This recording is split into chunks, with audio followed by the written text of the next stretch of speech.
divers found evidence of the Exodus beneath the Red Sea, the discovery that left scholars frozen. They dove into the depths of the Red Sea expecting silence, but found what looked like history's biggest secret: wheels, axles, chariot fragments buried under coral, and centuries of water. Now, the world's leading biblical scholars are speechless. Was the legendary crossing of the Exodus more than a story? Could the sea really have given up its ghost? Let's dive beneath the waves to uncover evidence so startling it left experts frozen and ask, is this proof of a miracle or the most dramatic misinterpretation of our time? Whispers of an ancient journey.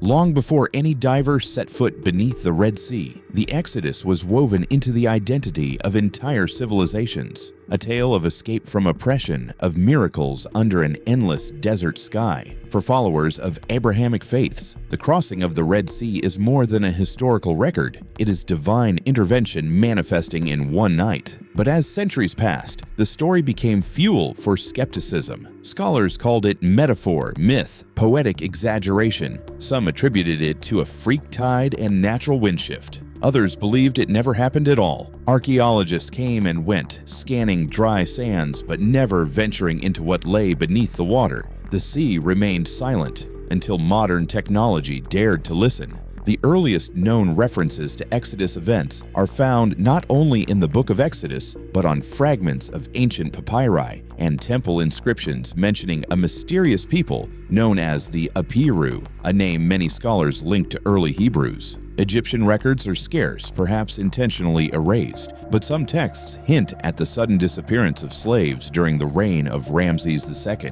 Generations of historians argued over timelines. Some placed the Exodus around 1250 BCE during the New Kingdom. Others claimed an earlier departure during the Hyksos expulsion. Amid conflicting theories, one reality remained. Every historical reference pointed towards something extraordinary. Scientists approached the narrative differently. If water levels in the Red Sea dropped due to strong wind conditions, could a land bridge have briefly appeared? Meteorological models suggested it was possible, but not nearly enough to explain the storing of chariot wheels and human remains beneath the seabed. Theologians clung to the original text, painstakingly preserved for millennia. Hebrew scriptures described walls of water rising, a path through the sea as through dry land. Similar references appear in the Quran and even obscure inscriptions from ancient Arabia. But without evidence, the Exodus remained locked between faith and skepticism until the day a dive team scanned the seabed near Nuweiba and located something metallic, circular, and unnervingly familiar: descent into the abyss. The expedition that altered everything began as a routine underwater survey. The goal?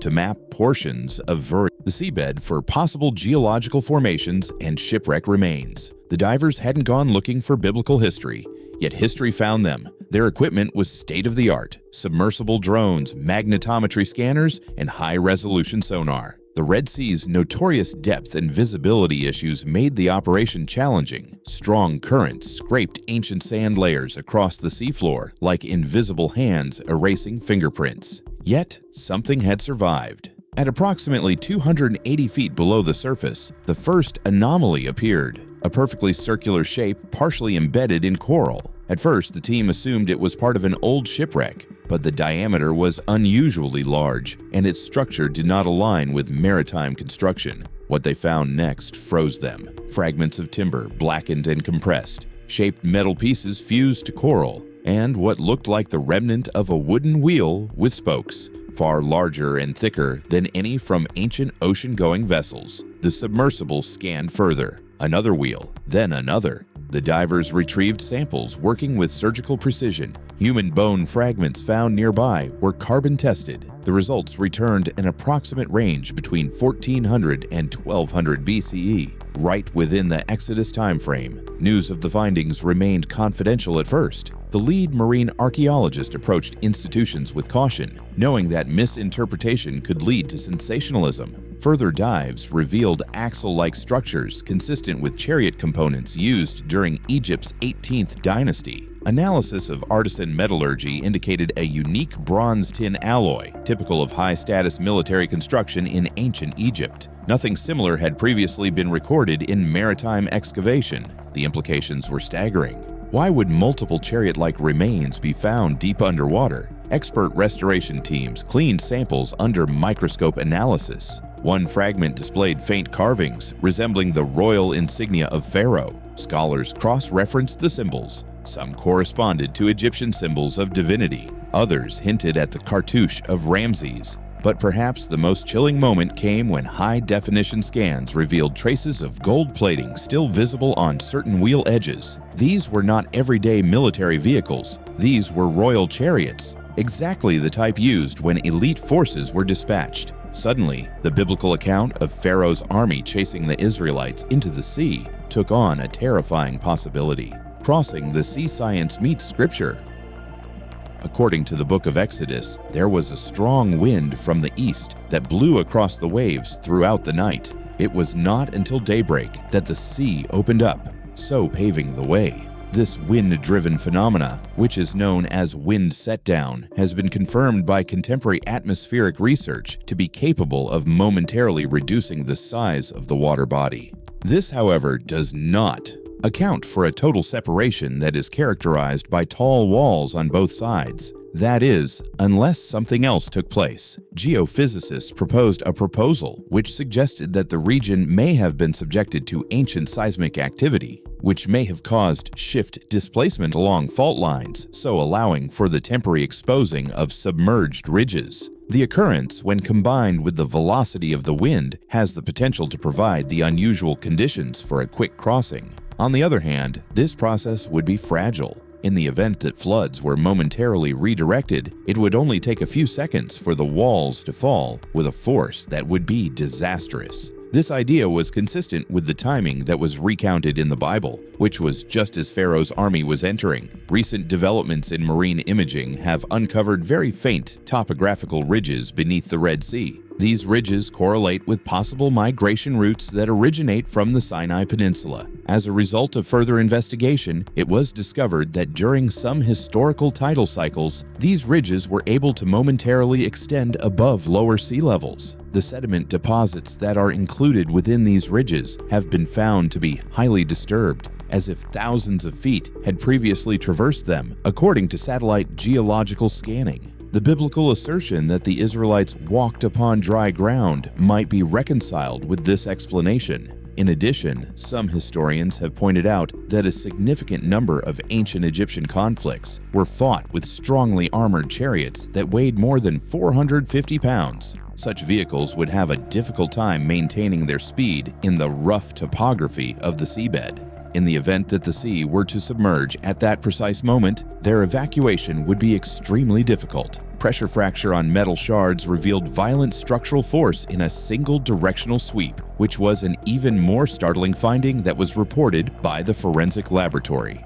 A more straightforward explanation would be that the wheels were violently twisted by the enormous movement of water. The damage caused by this was compared to that caused by high-velocity marine surges, which is comparable to a tsunami. The description suggests that an explosive hydrodynamic event, whether it was divine or natural, may have taken place. Upon hearing the historian who is analyzing the data whisper, "This matches Exodus 14," the room fell into complete silence. After what seemed like an eternity, scientific curiosity and old scripture stood side by side, not in opposition to one another, but in eerie concordance. The shadow of Pharaoh. The royal records of Egypt are notorious for downplaying losses. Scattered scrolls and inscriptions, on the other hand, make reference to a mysterious event that occurred during the reign of a strong pharaoh. The facts of this event have been censored, changed, or completely deleted. One of the damaged papyri, which is referred to as the Ipuwer parchment, has a description of a catastrophe. Water is turned to blood. This land is groaning. Death can be found anywhere. The impoverished have grown wealthy. The majority of people considered it to be hyperbole. Others believe that the evidence is consistent with the biblical plagues. After the results of the divers were made available to select committees, academics re-examined temple carvings that had been neglected for a long time. There were illustrations that seemed to show waves devouring soldiers. On one of the friezes, there was a depiction of warriors descending beneath a rising force with their arms extended, not in the direction of combat, but towards flight. There was a resumption of discussions among specialists over the Pharaoh of Exodus. As a result of the timeline synchronization with the creation of the city Pyramesses, many people assume that Ramses II was the ruler. A number of people have a preference for his son Merneptah, whose stele has the oldest Egyptian mention to the word Jerusalem. Nevertheless, regardless of whether Pharaoh was defeated, there is evidence to suggest that his elite force departed without a trace, leaving no bodies that could be recovered in the desert burial places. The finding of wheel fragments that had been preserved by coral offered a convincing argument against the long-standing skepticism that had been held. It is impossible for coral to grow around rubbish unless it is stationary underwater for a significant amount of time. This signified that the items that were lying there had not changed since the ancient incident. Debate erupted all around the world. Confirmation was praised by someone. The media was accused of exaggerating the situation, and some others appealed for calm. However, outside of the realm of religious groups, maritime engineers, military historians, and forensic scientists examined the facts without being influenced by theology and found it impossible to deny. The realization that the artifacts appeared to be gathered rather than strewn in a dispersed manner, which suggested that the army moved together without being aware of any approaching danger, was enough to shiver even the most impartial onlookers. The biblical account of chariots rushing into the seabed passage, only to have the seas crashing down upon them, was a picture that was almost too similar to the biblical account. If this is a coincidence, it is the most precise in the history of humankind. Scholars who did not believe in the phenomenon conceded in private conversations. Legacy beneath the waves. As public disclosure of the findings loomed, caution was exercised. Committees urged careful presentation to avoid sensationalism. But once leaked fragments reached public discourse, interest exploded. Beyond religious circles, filmmakers, scientists, and historians debated the significance. Was this empirical proof of one of the oldest recorded miracles, or compelling circumstantial evidence aligned with ancient storytelling? Some called it confirmation, others a mystery yet unresolved. But one message reverberated: history may hold more truth than we presume. Further dives explored adjacent sites along the seabed corridor, revealing additional structural remains, suggesting the crossing covered a broader pathway than previously theorized. Testing indicated damage from extreme pressure surges consistent with rapid water return. Interestingly, no civilian artifacts were discovered, only military artifacts. Metals and bones displayed trauma patterns typical of drowning and crushing.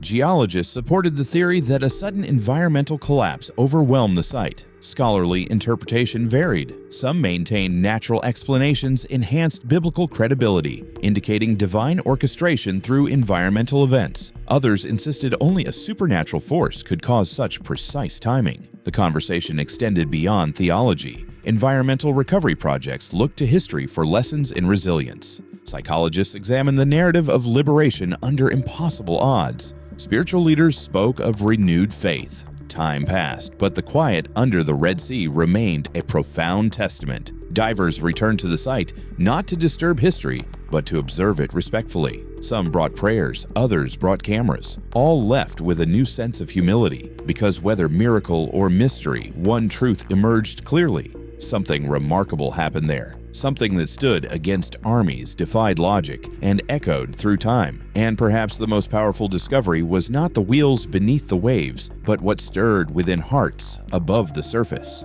When the sea spoke. Almost immediately after the news of the underwater discovery began to circulate, there was a strong and immediate reaction. Within a few days, heated debates sprang out across various social media platforms, attracting believers, skeptics, scientists, historians, and regular people who were simply observing the situation. There were many who referred to it as confirmation of what the Bible had been saying for a very long time, asserting that after millennia, the water had finally exposed what it had been concealing. Others pointed to it as evidence of a military catastrophe rather than a divine intervention, and they ignored it. Nevertheless, in the midst of both belief and doubt, an unprecedented occurrence took place, and voices from the scientific community started voicing their uneasiness. One of the marine robotics engineers who participated in the mission remarked that the findings pushed the boundaries of his expertise. According to his explanation, he constructs computers in order to measure and quantify reality, and not in order to reveal stories that are anchored in faith. However, when he examined the recorded data from the seafloor, he experienced a profound sense of unease. This was not that the data proved anything beyond reasonable doubt. Rather, it was that it echoed narratives that had been passed down through the scriptures. Historians who specialize in ancient Egyptian military buildings made the observation that the direction of what looked to be chariot wheels suggested forward propulsion rather than random scattering caused by natural forces over time. The development patterns of corals revealed that they had been submerged suddenly, which is unusual for things that generally deteriorate gradually. Metallurgical evaluations indicated that the craftsmanship was of an exceptional level, which is commensurate with royal military formations. According to the observations of a knowledgeable individual, these fragments most certainly belong to high-ranking soldiers who were only dispatched for missions of very high significance. Within a short period of time after that, theologians from Jerusalem joined together to examine preliminary pictures and written accounts from divers. One of the oldest individuals among them came up and said that if this was genuine, it was more than just archaeology. It was remembering. Even individuals who are normally opposed to the implementation of theological interpretation admitted the possibility that there is something special hiding beneath the seas. The consequences were not embraced by all individuals. The conventional academics were certain that a great deal more evidence was necessary before they would accept any assertions that could be considered definitive. Their argument was that coral has the ability to distort shapes, and that similar debris could have been left behind by previous shipwrecks or conflicts in the region. However, the influence that this finding had already begun to have on people was something that could not be denied by anyone. The accounts of individuals, some of whom were staunch skeptics, who revealed that they started rethinking long-held views, were covered by news outlets covering a variety of cities. When he stated that he did not believe in miracles, but that he now found himself yearning to know more about them, a notable secular writer summed up the communal tension that was present. Beneath the surface. In spite of the fact that the findings sparked fascination all across the world, it also brought about questions that remained unresolved. The manner in which Pharaoh's men had attempted to continue their pursuit was one of the issues. There is evidence in historical documents that expeditions that were based in deserts were frequently carried out on land rather than by sea. Because of this, the idea that perhaps, at the time of the crossing, natural phenomena such as unusual wind patterns or changing land bridges allowed for momentary access was brought to mind. Some of the meteorological models that were referred to demonstrate that in the event of severe weather, winds have the potential to considerably displace water levels, thereby exposing temporary land passages. In addition, they believe that such circumstances would not persist for a sufficient amount of time for an armored force to flee once the anomaly had passed. The scientists made an effort to reconstruct the time of collapse and came to the conclusion that if a major seismic shift had occurred immediately after a land exposure, the waters would have returned with a tremendous amount of power having returned. It was not long-term corrosion that was suggested by the fragmented condition of the metal parts, which showed symptoms of significant lateral pressure. Rather, it was trauma that occurred as a result of a severe collision. As a result of these findings, several people have expressed the opinion that what took place was not a gradual flooding, but rather a rapid and catastrophic return of the water. On the other hand, Despite this newfound understanding, the precise point of crossover is still unknown. Several expedition teams have concentrated their efforts on the waters close to Nueva Beach, where there are underwater ridges that indicate the possibility of a passageway. Others suggest that the Gulf of Aqaba should be included in the region. With the help of contemporary mapping equipment, researchers are currently attempting to identify movement patterns along what are thought to be historic migration routes that lie beneath the ocean. Despite the fact that they are unable to state with absolute certainty that they have reached a point of alignment between recorded history and geological reality, a number of researchers who were part of the study admitted that they are getting closer to that point with each new scan. A spiritual awakening. What emerged most strongly from this discovery was not consensus, but contemplation. Religious leaders across continents responded by drawing connections between the unfolding investigation and long-standing scripture. In regions such as Ethiopia, ceremonies grew in number, with thousands gathering to pray near the date the news reached their churches.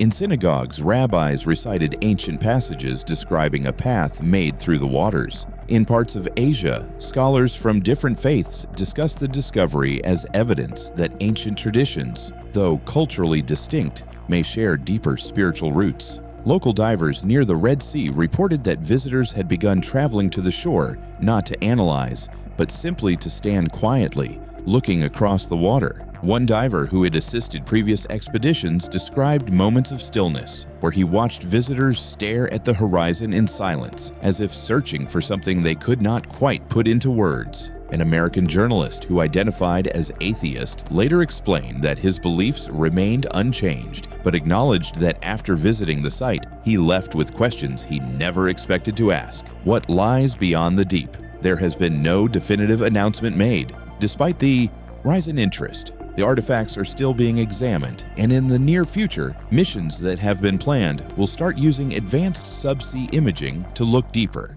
The first finding site may not be the only place where additional evidence might be found, according to some analysts. In the adjacent areas, sediment scans indicate that larger buried material may be there, which may be a clue at additional debris that was caused by an event that occurred too suddenly to allow for escape. According to the opinion of a marine geologist who will be participating in the future expedition, the discoveries that have been made may be just the beginning of the whole story. During the subsequent stage, high-resolution 3D mapping and artificial intelligence reconstruction models will be implemented. These models have the potential to enable full digital rebuilding of artifacts that have been damaged past the point of visible. There is currently no conclusion that can be considered a fact. One observation, however, is appearing across disciplines despite the continuous dispute that is taking place. An extraordinary occurrence took place there, regardless of whether it was a miracle or an abnormality, according to those who have investigated the findings. Within the context of natural chaos, it could have been a military error in judgment. A remarkable confluence of environmental occurrences at a particular instant in time could have been the cause of this phenomenon. There is also the possibility that, as some people have discreetly suggested, it was precisely what has been depicted in the Bible for thousands of years. The sea remains silent on the matter, but to some its silence speaks. So what do you believe? Is this evidence of an ancient miracle